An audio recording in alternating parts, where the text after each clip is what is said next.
lè fọ̀rọ̀ jomi tó rọrùn pàápàá nínú ìjọ tí Ọlọ́run pè wá sí Celestial Church of Christ. Torí ọ̀pọ̀ gan-an ò mọ ìdí tá a ṣe ń ṣe Passion Week. Ọ̀pọ̀ gan-an ò mọ ní tí Palm Sunday jẹ́.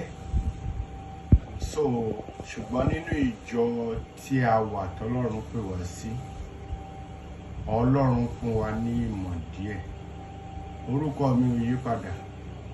Èmi náà ni Woli Elyon Olúwaṣeun Àjàyí.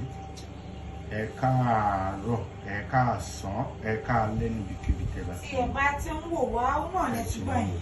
Ẹ jẹ́ ká wá mú láti bí. Owó tó rẹ́dí owó ti àti pé owó tó ti ẹ̀fẹ̀ lọ́sàmọ́ náà sùn yẹ ká jà ẹ lọ owó tó ẹ̀fẹ̀